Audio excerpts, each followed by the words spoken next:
ফেসবুকে প্রায় নানান লুকে স্থিরচিত্র পোস্ট করে থাকেন জয়া আহসান। আলাদা ফটোশুটের এসব স্থিরচিত্র তার ভক্তদের মধ্যে আগ্রহ তৈরি করে। আজ মঙ্গলবার জয়া আহসান তার ফেসবুক পোস্ট করেছেন রেড হুটার নেট ইভিনিং গাউনের সবচেয়ে স্থিরচিত্র। ভালোবাসার ইমোজি দিয়ে ক্যাপশনে জয়া লিখেছেন সন্দেহের ছায়ায়। জয়ের পোস্ট করা এসব স্থিরচিত্রে ১ ঘন্টায় ৪,০০০-এর মতো রিয়াকশন পড়েছে, মন্তব্য পড়েছে ৫ শতাধিক। ভক্তদের অনেকে জয়ের পোস্ট করা এসব স্থিরচিত্র তাদের ফেসবুক ওয়ালে শেয়ার করেছেন। জানা গেছে, ফেসবুকে জয়ের পোস্ট করা এসব স্থিরচিত্র তোলা হয়েছে কলকাতায়। এই মুহূর্তে জয়া আহসান আছেন পাবনায়। সেখানে তিনি জিম্মি নামের একটি ওয়েব সিরিজের শুটিং করছেন। এতে তিনি একজন সরকারি চাকরিজীবী নারীর চরিত্রে অভিনয় করেছেন। কয়েকদিনের মধ্যে শুটিং শেষে ঢাকায় ফিরবেন। দেশের প্রেক্ষাগৃহে এখন চলছে জয়া আহসান অভিনীত নকশিকাঁথার জমিন ছবিটি।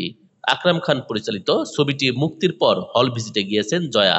ছবিটি দেখতে আসা দর্শকদের কাছ থেকে নানান মন্তব্য শুনেছেন, যা তাকে উদ্দীপ্ত করেছে। বয়োজ্যেষ্ঠদের কেউ কেউ বলছেন তরুণ প্রজন্মের অবশ্যই এই ছবিটা দেখা উচিত। News desk, ITV Bangla.